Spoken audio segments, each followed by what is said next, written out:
First of all, I would like to thank Professor Tanahashi and Professor Yamaguchi for inviting me to give this lecture today at Keyo University, Tokyo. And also, I would like to thank Dr. Yoko Kumada and Professor Professor Fukayama for facilitating my trip to Japan and also my trip throughout Japan, and also for contributing to the organization of this beautiful event to share our knowledge. So my presentation is divided in two. In the first part, I will give you an overview of my project, and especially the project in which I was involved over the past 5 years. And then I will focus on one particular aspect of this project, which is the main topic of this lecture today, land in Honiara. So I start with the first part. Over the past 5 years, I've been collaborating with 5 anthropologists from different universities in a collaborative research project entitled The Domestic Moral Economy, an ethnographic study of value in the Asia-Pacific region. This project was funded by the Economic and Social Research Council of the United Kingdom, and it lasted for 5 years. Our focus was the Asia-Pacific region, and the scope, the mission, our intention was to investigate the changes in the relationship between the morality and the economy of people in the Asia-Pacific region, as the title reads. In particular, my professor, Chris Gregory, my supervisor, was working between Eastern India on the domestic moral economy of the people of Bastar and Eastern Melanesia on the domestic moral economy of the people of Fiji. The principal investigator of the project, Professor Karen Sykes, she was working on the domestic moral economy of the people of Papua New Guinea. And 2 co-investigators, Professor Fiona McGowan and Emeritus Professor John Altman from Australian National University, they were working with the Yolngu people of the Northern Territory of Australia.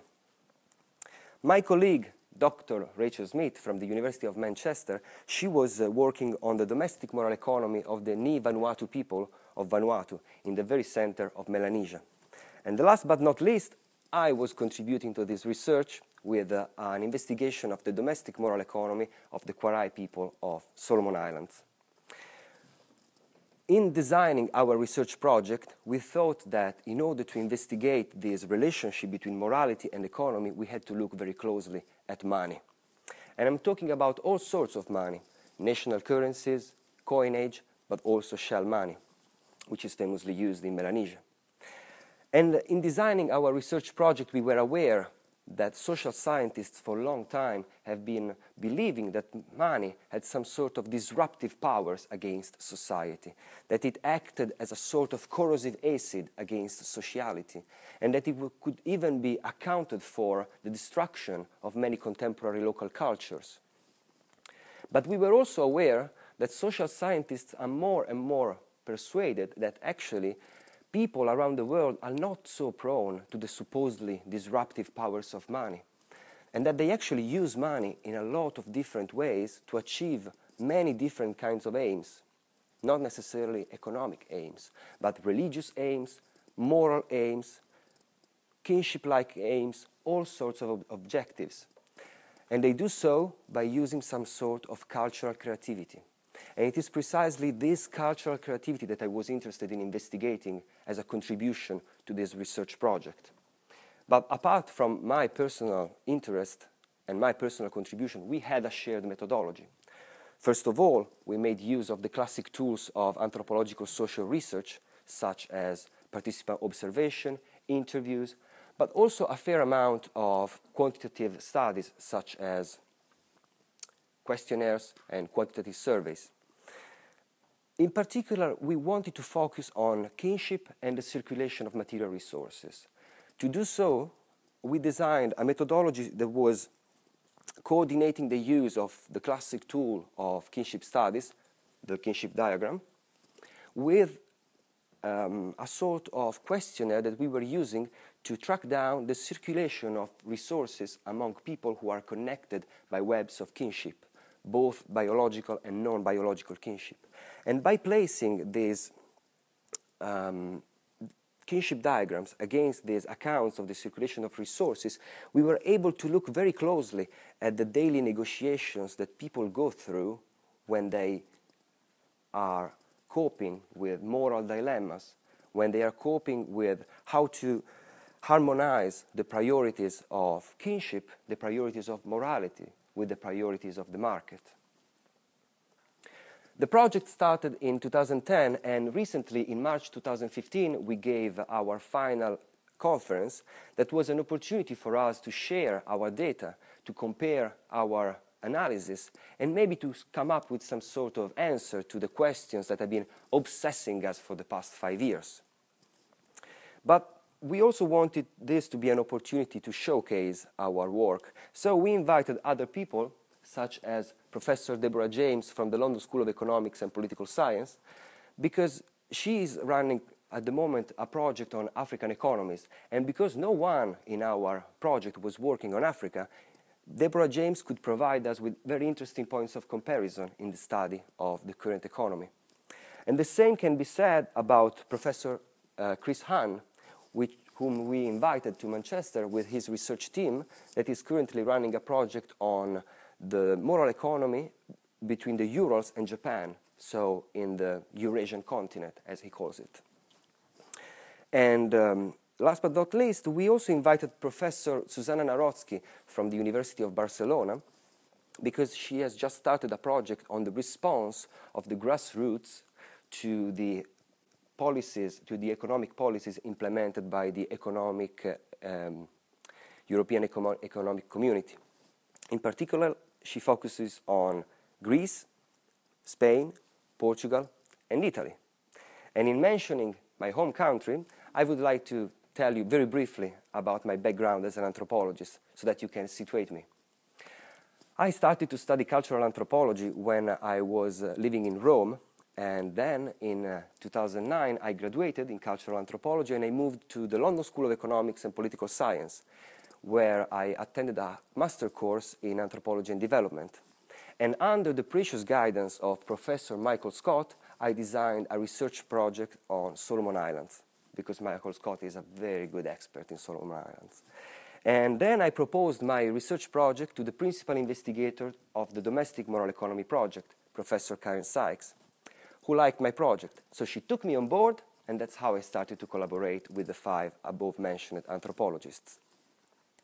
I went to the Solomon Islands in November 2011, and I settled down in Honiara. In particular, I chose an illegal settlement on the outskirts of Honiara, Gilbert Camp. And please, keep in mind the geographical location of this illegal settlement, because it's going to be useful for us in the second part of this lecture. In Gilbert Camp, which is a settlement where many migrants from the entire archipelago come to live, I was working in particular with the Kwarai people of Malaita. Obviously, Malaita has become very famous in the anthropological literature because of the work of Roger Keesing. But Roger Keesing was working with the Keyo people of Malaita, whereas I was working with the Kwarai people of Malaita. And in particular, those people of the Kwarai district who leave Malaita and go to live in Honiara.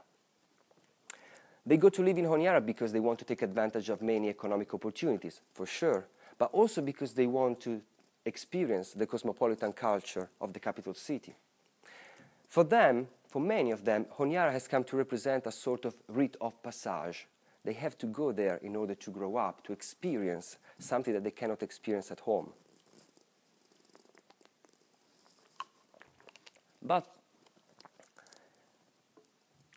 even though they value what they find in Honiara and cannot find in Malaita they still would like to live according to their custom, according to their traditional values. And it is very difficult to do so in Honiara, because Honiara is influenced by huge inflows of capital, and because the economy is connected to all aspects of sociality, in the end, they have to negotiate their traditional values on a daily basis with a completely different set of values. And it was exactly this negotiation between incompatible values that I was interested in investigating, because I thought that that could be a very fertile ground for the social study of how people give value to things. In particular, I concentrated on these four set of values: the value of friendship, the value of land, of which I'm going to talk about in a few minutes, the values of community, and the values of the household. I would like to mention very briefly that part of this material has already been published, or it is in the process of publication. The values of the household is the topic of a chapter of an edited volume that will be out soon in the Australian Journal of Anthropology. The values of community is the topic that I am dealing with in a chapter in an edited volume that will be out soon, probably next year. The first aspect, the value of friendship, is the topic of an essay that was awarded the Maurice Ockart Prize by the Royal Anthropological Institute. So although I did not produce the final draft yet, I am confident that when I will submit it to the Journal of the Royal Anthropological Institute, they will consider it for publication. Why I'm saying this? I'm saying this because the values of land is a topic on which I'm still working. But I believe that I have to make an effort to publish it soon, because it provides some material that will be very useful at the moment in Solomon Islands, where there is a hot debate going on at the moment on what would be a good new policy on land in Honiara. So this is the end of the first part, and I will go very quickly to the central part of this lecture today: the 7 layers of confusion on the issue of land in Honiara. First of all, I would like to explain to you why I decided to concentrate on land. There are 2 sets of reasons. The first one is that land is the most talked about topic among migrants in illegal settlements in Honiara today. Why? Because it is on land that they live, and it is on land that they live without security. Why they live without security? Because land in Honiara works as a sort of centripetal attraction for tensions and negotiations with which these people have to deal on a daily basis. So in other words, the first reason is that land in Honiara is a hotspot. It was a hotspot before my arrival, it was a hotspot during my stay, and it is a hotspot now, as we shall see. The second reason is that land in Honiara is a very fertile ground, an extremely fertile ground for the anthropological study of value. To anticipate an argument that I will develop today, land is not an objective concept. Land is a contextual context, because different perspectives, different stakeholders have different perspectives on land because of their different agenda. And unless we understand that these different perspectives in the nitty-gritty details of the everyday life of people who deal with land, it will be very difficult for the people who design land policies to score any points, to solve any problems, to answer any questions. The reason why I chose the term confusion, it's because confuse, the Solomon Islands pidgin term confuse, is a term that was used by a man during a meeting that was organized by some government officials in Gilbert Camp. They were trying to negotiate the acquisition of some rights of land ownership and to negotiate the payment for some residence permits. So this man came to the meeting and cried out his confusion because he couldn't see the issue of land clearly, and all the people who came with him had the same questions. So today, I would like to go through what I called the 7 layers of confusion in order to try to answer some of these questions. And if not, at least to try to clarify the issue of land enough for these people to be able to answer these questions in their own ways one day. The first question that my informants were interested in investigating and try to find an answer to was, how can we gain access to this land? And this is a very interesting question because most, if not many of them, actually believe they do have access to this land. They have the right to reside. And they believe so because they say they believe they've been inheriting the right from previous settlers. And in order to understand their point of view, I have to give you at least some bullet points of the oral history of Gilbert Camp. But please bear in mind that this is just one version among many versions that coexist about the past of this illegal settlement. It appears that the first settler who came to Gilbert Camp was a man called Benjamin Kooro. He was coming from East Kwarai in Malaita and probably settled in Gilbert Camp at some point between 1949 and 1952. He was in charge of an agriculture project, so he was working for the government. His task was to verify the quality of the ground for agriculture and cattle purposes. So for many years he planted trees and crops, and from time to time he was visiting another man in the area to offer some of his products. This man was not just any man, he was one of the chiefs of the cacao tribe in the Tandai area. The Tandai area is the same area where Honiara lies today, and that's why it is so important for us to discuss today. Because it appears, according to some versions of oral history, that some sort of agreements were negotiated between Benjamin and Barnabas Oi, the chief of the cacao tribe. But because, by definition, oral history doesn't provide us with documents, we are not sure about the terms of those agreements. Some people say that the food and the wealth that Benjamin offered to Barnabas were gifts, but also payments for the right to reside on that land. Others say that they couldn't be considered as a payment because officially, formally, bureaucratically, the land was never sold. So they say that they were just tokens of appreciation, a form of reciprocation for the generosity that Barnabas was showing to Benjamin in allowing him to reside and cultivate his land. But if that was the case, that means that maybe those rights of residence were exclusive. In other words, they couldn't be transferred to other people, to other relatives who came later. And that might be the crux of the question now, because we are asking, are the people who reside on Gilbert Camp nowadays allowed to reside where they reside? The history continues with a man called Jacob Lomani, another man from Malaita. In 1962, Jacob had a sick son. So he went to the hospital in Malaita, and the doctor told him to bring his son immediately to the National Referral Hospital in Honiara. So Jacob packed with his wife and went to Honiara. And the day after, he received a visit from Benjamin Kooro. Benjamin Kooro and Jacob Lomani were relatives. They were relatives because they married two sisters from Kilosakwalo in West Kwarai. And so they regarded each other as Sata. Sata is a kinship term in Kwarai terminology that means namesake, or could be roughly translated as namesake. But it has a much deeper meaning. In fact, Jacob and Benjamin do not actually have the same name. But they are so close, their relationship is supposed to be so close that they consider each other as almost the same person. They are almost living each other's life. This is really the mutuality of being, to use an expression that is becoming more and more famous after the publication of the latest book by Marshall Salins. They were living each other's life, and so it is unsurprisingly that as soon as Jacob's son was feeling better, Benjamin invited him to come to his place in Gilbert Camp.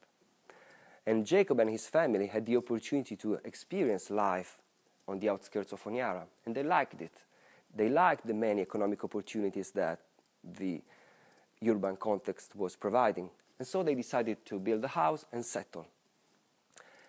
And unsurprisingly, very soon more people kept coming, more relatives who were looking for that same kind of experience, who were looking for the same kind of opportunities.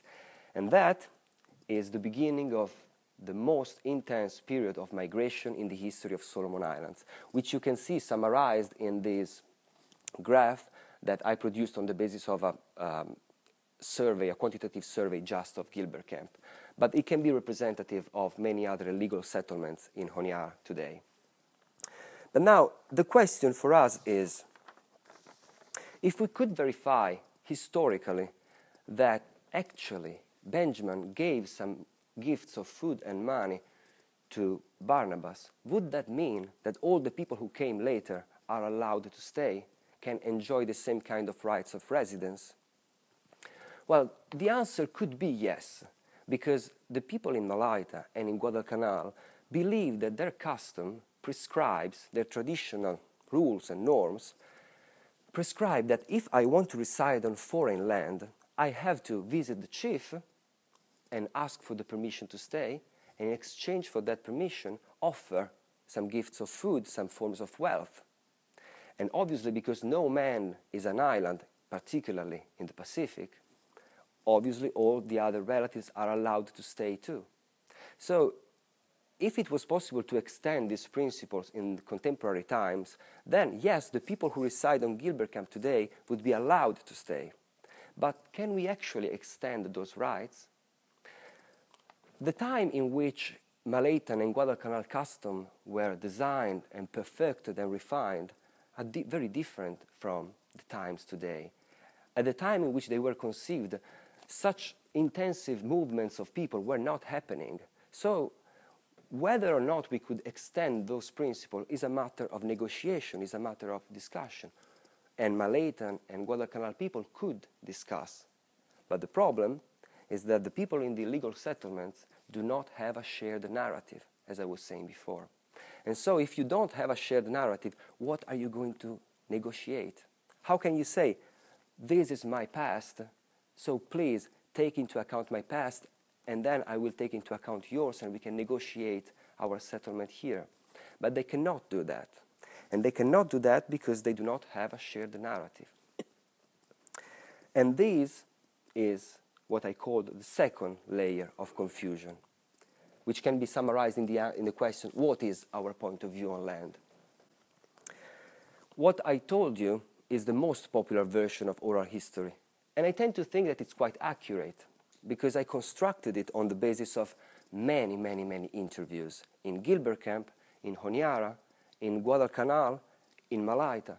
I even went to Quilo, where I met the only person who was alive at the time in which Benjamin Kooro settled in Gilbert Camp. His wife, who was very old, needy, sitting on a wheelchair, and yet mentally still very fresh. She recalled very well that time, because it was one of the most exciting times of her life, apparently. So she helped me to reconstruct the narrative that I was painstakingly building up on the basis of interviews. She corrected some spots, some gaps, and then she confirmed that actually my version could be considered quite accurate. But nevertheless, this is still one version out of many versions, and it coexists with the point of view of many other people in the settlement with other oral histories to explain their past. So, in order to enter into negotiations with government officials and people who come asking for money to the residents, they need some sort of political figure that can kind of harmonizes all these different versions. But they don't have such a figure. Sometimes in Gilbert Camp, we can find people who call themselves a chief, but they are not recognized as such by the entirety of the population. Sometimes religious leaders, especially Pentecostal leaders, they love to represent the point of view of other people, not to speak of politicians. That's really their job. And yet, they do not have the authority to speak because they are not considered as authorities by the entirety of the population. And so, in land meetings such as this one, who could speak on the behalf of the community? The government officials came asking for somebody to negotiate with. They literally asked, who is the chief here? I want to speak with somebody who can speak on the behalf of the community. And no one was feeling confident to do that.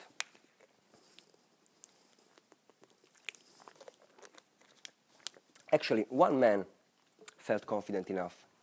He stood up and started to speak about the community. He used terms such as mi fala, which can be translated as myself and my community. He used terms such as lan blo mi fala, our land. But his rhetorical power was not strong enough because he was not supported, was not backed up by the rest of the community. He was just one random man in the end.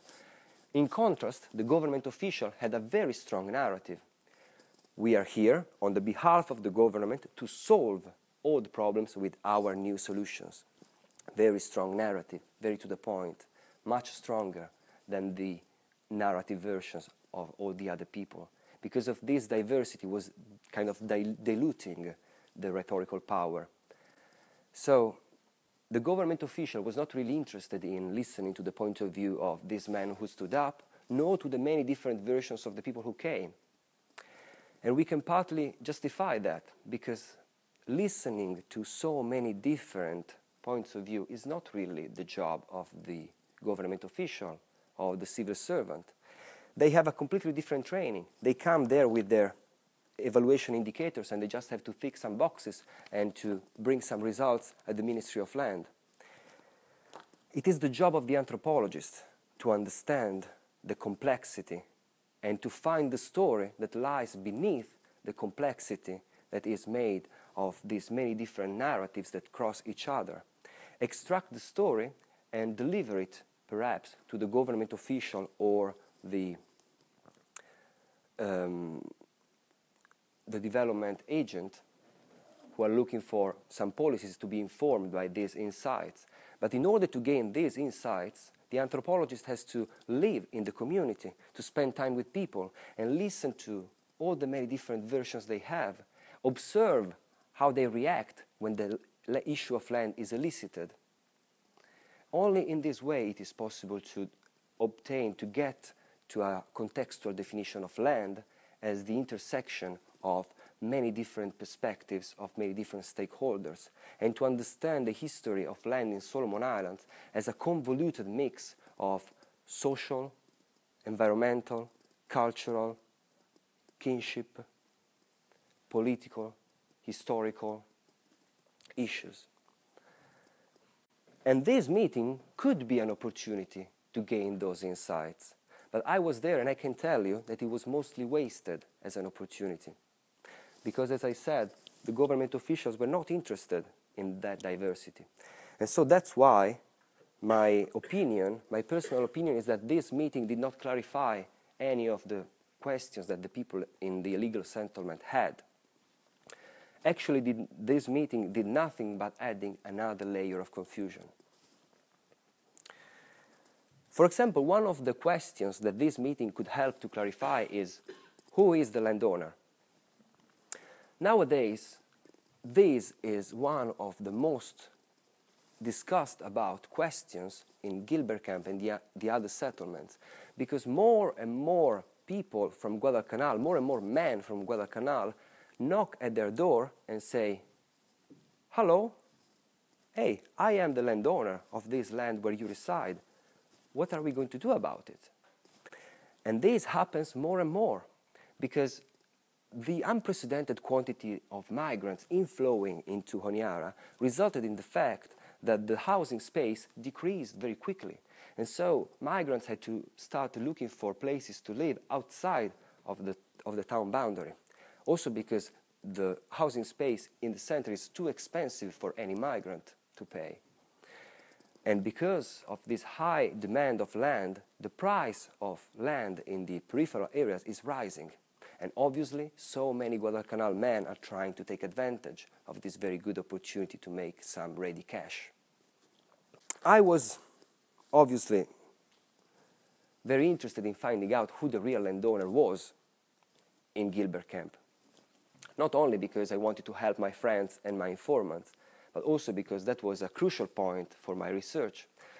So I started to look for a man whose name was constantly told by the people in Gilbert Camp when I was asking them, who is the landowner, who did you pay? The name they were constantly mentioning was Jacob Samonima. And Jacob Samonima was not an easy man to find. He was never coming to any of the workshops that were organized by the government officials to ascertain land ownership in Honiara. And that was very suspicious because these meetings were organized precisely for people like him. When I was attending this meeting, it was full of Guadalcanal men saying, I am the landowner of this area, I am the landowner of this area. Please write down, please make me sign a document. And he was never there. So I kept searching for him around Honiara until I finally found him. And I asked him to have an interview with me, and I asked him, are you the real landowner in Gilbert Camp? And how can you support your claim? And he said, yes, I am the landowner. I am the landowner because my father was the landowner, and he was the son of this man, who was the son of this man, who was the son of this man. So that's how my clanic affiliation gives me the right of land ownership. Okay, so I wrote down in my notebooks, but then I kept the suspect in my mind, and later, when I was writing my chapter on land during the final part of my PhD, I accessed some transcripts of court cases from the High Court of Solomon Islands, and I found the name of Jacob Samonima, this time interrogated by a court judge. So I was reading the transcript, and in the transcript, the judge was asking the same question that I asked him. Are you the landowner of Gilbert Camp? Can you please give us the name of your clan? Can you please give us your genealogy? And surprisingly, or perhaps unsurprisingly, he replied, sorry, I don't remember. I cannot recall the name of my clan. So when I read that sentence, I thought, wow, why was Jacob Samonima's memory so fresh when I was asking the same question, and it was so fallacious when the same question was asked by a court judge? Maybe is it because lying, telling a lie to an anthropology student is not a crime, whereas lying to a court judge is a serious offense against the law? We don't have the answer, but certainly, if Jacob Samonima was able to lie to me, we can only imagine how many times he lied to the people in the illegal settlement in order to extract some illegitimate rent from them. And this explains why the people in the illegal settlements are so confused when they receive claims from people in Guadalcanal who want them to pay for a rent. They are afraid. They are afraid because they think they cannot determine whether they are buying actually their right to reside or just a bunch of lies. And because they do not have a lot of money, that is a paramount issue for them. And the government is not really doing much to solve the situation or to help the people understanding the question, because for the government, the issue is actually very easy. The government traces a land boundary and says, if you reside inside the town boundary, then your landowner is the government. So you only have to pay land, or your right to reside on this land, to the government. We will issue a temporary occupation license and you will be fine. If you reside outside of the town boundary, then you have to deal directly with the landowners of Guadalcanal, perhaps with the mediation of the provincial government. The national government doesn't want to have anything to deal with the issue of Guadalcanal land outside of the land boundary. So, for the government, everything could be solved with this land boundary, with this virtual line. But this virtual line, from the point of view of the illegal settlers, is not a clarifying device. It is actually a confusing device. It's the fourth layer of confusion. And I'm going to tell you why. This land boundary has been moving since the very beginning of Honiara. It is not stable and it is not objective. It has been drawn around Honiara for administrative purposes since the beginning, but since at the beginning it has been expanding and expanding and expanding in order to accommodate new settlers. So, apart from the fact of being a movable line, the problem is also that this line is at the center of a debate between the national government and the provincial government. The national government wants to push the land line more in order to gain more land to implement their development projects, whereas the provincial government wants to keep it where it is or extend it or push it back in order to preserve the rights of land ownership of the indigenous people of Guadalcanal. And the people who reside in this area, especially the people of Gilbert Camp, whose settlement is literally cut in two by this line, can only be subjects in this negotiation. They cannot take part, but the position of the line is of paramount importance for them, because whether they will be regarded as criminals or citizens, whether they will be regarded as squatters or residents, the way in which the state will regard them and the process through which they will go in order to obtain the rights to reside all depends whether they reside inside or outside. And still, even if this land boundary moves so much, in the negotiations between these interlocutors, government officials and provincial government officials still speak about the line as if it was objective and stable, whereas from the point of view of the illegal settlers, it's not. So that's why they are confused. So that's why they do not trust the government officials and the provincial government officials when they advance their claims. They are afraid that if they pay, then the land boundary would move and they would have to pay again. Maybe the best way in which I can explain this complex situation is by telling you some stories, some real stories of real people. For example, my friend and informant George was living outside of the town boundary when the town boundary was still a little bit further up. And he built a house and lived there, and then he was visited by a Guadalcanal man claiming to be the landowner. And because he wanted to stay out of trouble, he paid. And then the town boundary moved until it incorporated his house within the urban belt. As a result, very soon, some government officials came to his house and asked him to pay for a temporary occupation license.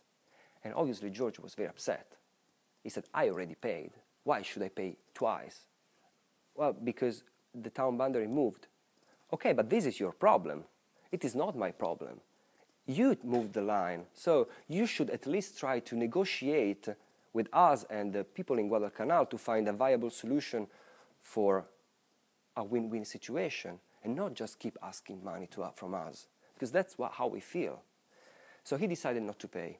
And this case study explains one of the reasons why it is so difficult to implement a new land policy in this area. Another story is the story of Gordon, who also built his house when he was residing outside of the town boundary. But he did not pay any landowner because the situation was too confusing for him. So when a landowner or supposed landowner came to his house and asked for some money, he said, "Chotto matte kudasai," just to use a local expression. So he refused to pay. And then the town boundary moved, and his house was incorporated in the urban belt, like the previous one. And the government official came again and asked for money. But Gordon was afraid that sooner or later the land boundary might move back again. So he said again, "Chotto matte kudasai." And jokes apart, there is a sad story that I want to tell you just to give you a sense that it is not just something that people solve easily. Cyril was at the meeting when he discovered that his house was inside the town boundary, whereas he thought he was outside. And that's why a couple of weeks before the meeting, he paid Jacob Samonima 5,000 Solomon Islands dollars for the right to reside there. So when he found out at the meeting that his house was actually within the town boundary and that he had to pay the government, he was obviously very depressed and angry for the situation.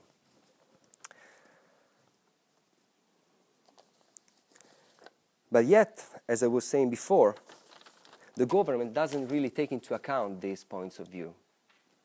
These stories exemplify that land is perceived as a source of uncertainty and confusion, but still the government and the other interlocutors speak of this town boundary as if it was objective and fixed.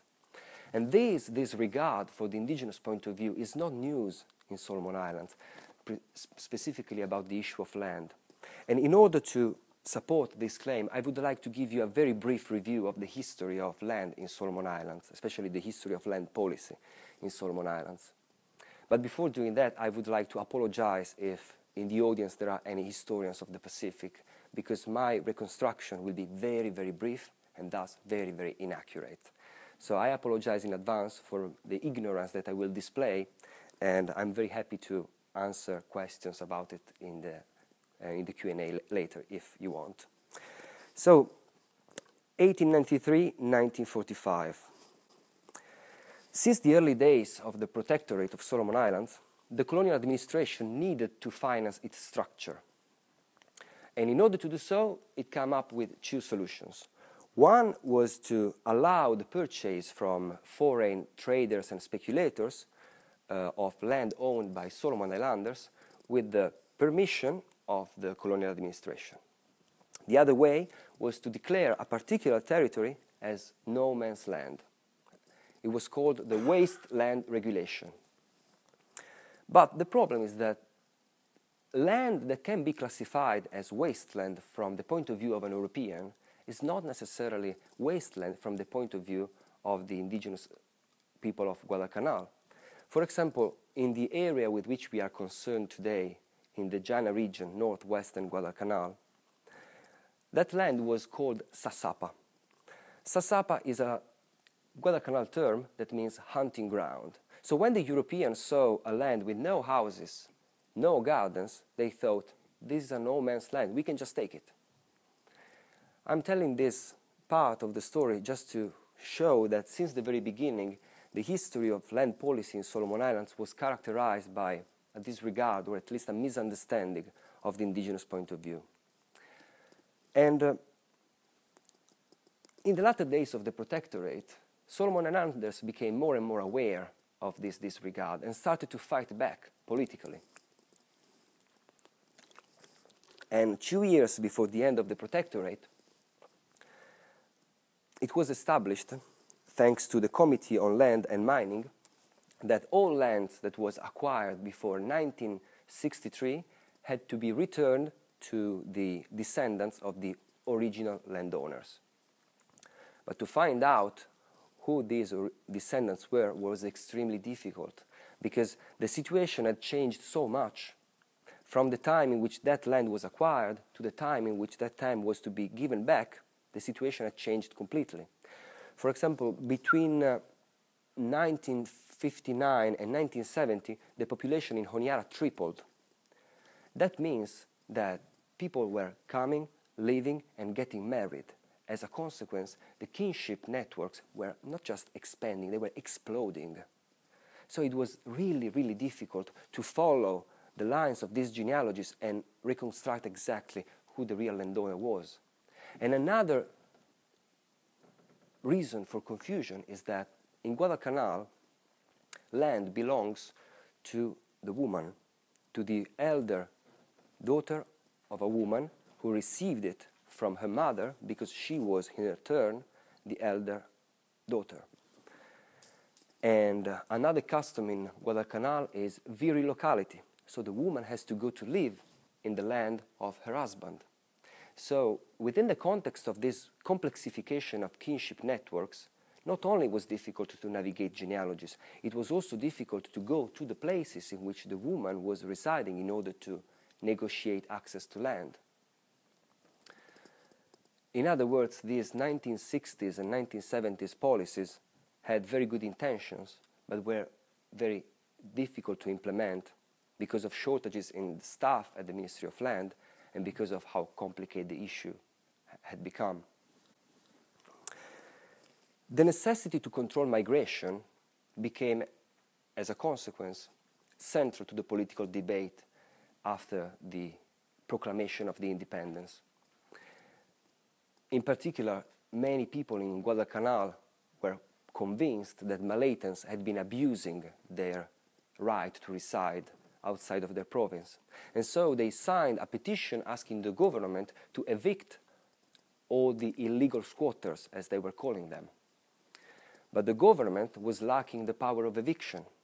And so the tension between the settlers and the original population of Guadalcanal mounted and mounted and mounted until it exploded in 1998 with a set of events that had been famously labeled the ethnic tensions, with the eviction of more than 20,000 people from Guadalcanal.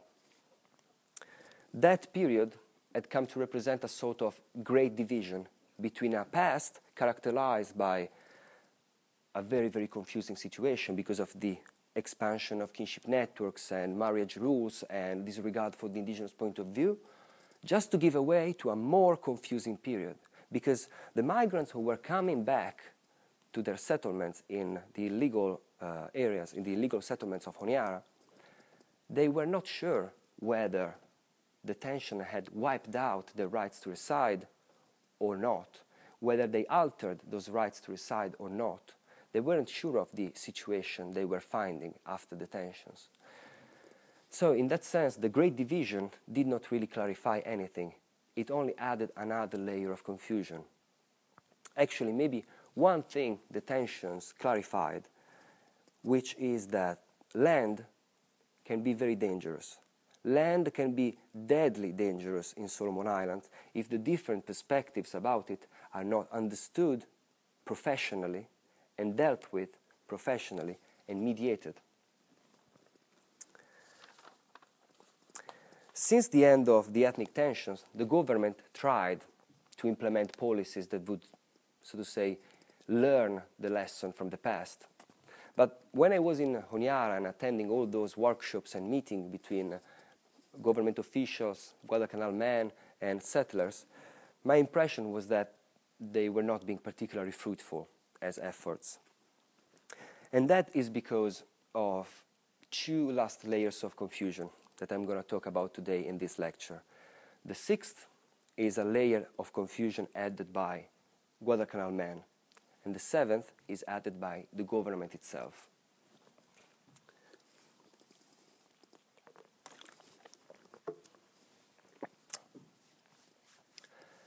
Guadalcanal men nowadays are appropriating the land ownership rights of their Guadalcanal women. How?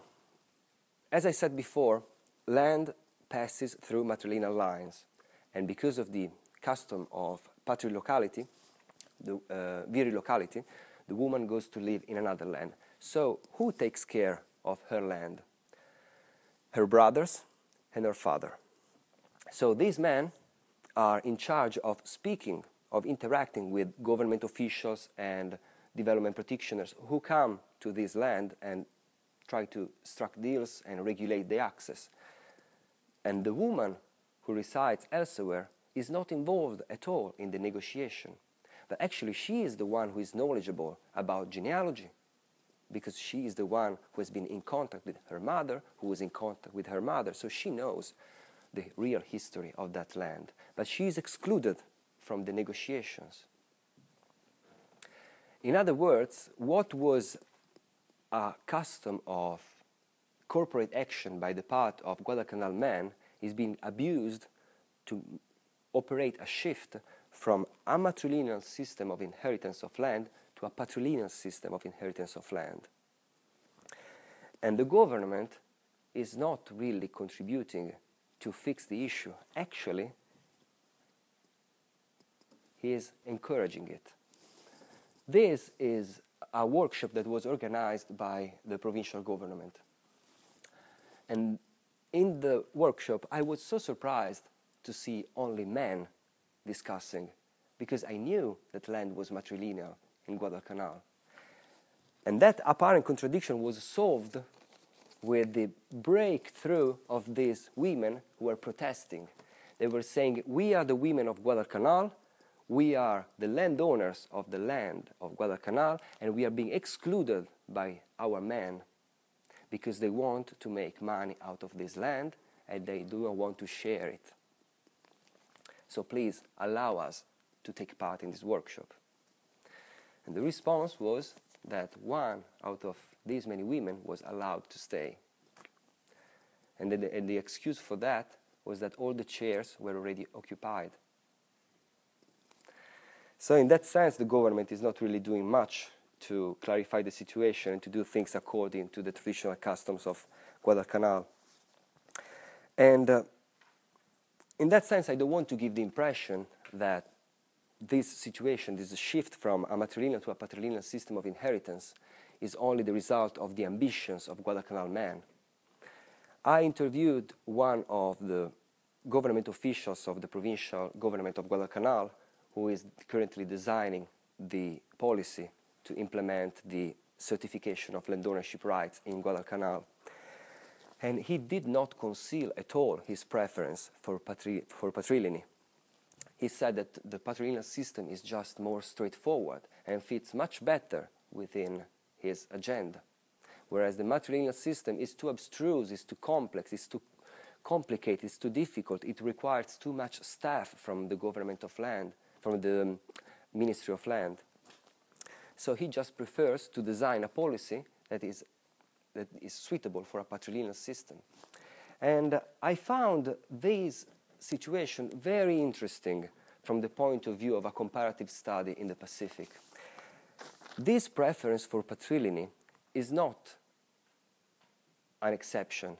There are many instances in which the same has been happening around the Pacific. For example, in Australia, state agents have been encouraging indigenous Australians to create patri clans because they were persuaded that unilineal descent better suited their projects of the bureaucratization of land in Australia. And the same, or actually something similar, has been happening in Papua New Guinea, where state agents who couldn't find patri clans that were associated to landowning groups encouraged patri clans to get associated to these landowning groups. And in this respect, scholars who have been concentrated on this topic wrote, in some places where patri clans did not exist traditionally, the people have invented them on the understanding that the government and the developers require them for the purpose of distributing royalties. This has been possible in Solomon Islands and in other places thanks to a convergence of interests between state agents and landowning groups, or inverted commas, landowning groups. And in this respect, Ward and Kingdom wrote that if the important modifications that have occurred in the transition to modern state land administration are not recognized, some of the current developments might turn out to be very favorable to a very few and largely detrimental to many. And what my research adds to this corpus of literature is the point of view of a population of an illegal settlement who runs the risk of belonging to the second category, the category of the people who are not going to gain much out of this process, out of this transition to the state. In April 2015, that is about 2 weeks ago, while I was preparing this lecture, the Solomon Islands Land and Title Act was amended and a new land board was nominated. As soon as I read the news sent to me by Professor Clive Moore, who is probably the most eminent historian in Solomon Islands, I was surprised because I thought, what is new about this new land board? What is this word new supposed to mean? Is this land board going to be aware of the systematic disregard for the indigenous point of view that has characterized the history of land policy in Honiara? Are they going to take into account the problem of different oral histories to reconstruct the history of illegal settlements in Honiara? Are they going to take into serious consideration the point of view of the settlers in respect to the town boundary? Are they going to consider their point of view as not a fixed boundary, but something that moves and is dangerous for them? In other words, are they going to consider an anthropological and historical perspective in designing their new land policy? it is not up to me to say because I am not a policymaker. But with my lecture today, I just wanted to point to the fact that in order to design an effective land policy, this new land board should go through the 7 layers of confusion and consider them very seriously. And I strongly suggest that it does so from the perspective of a historical anthropology of land. Thank you very much for your attention.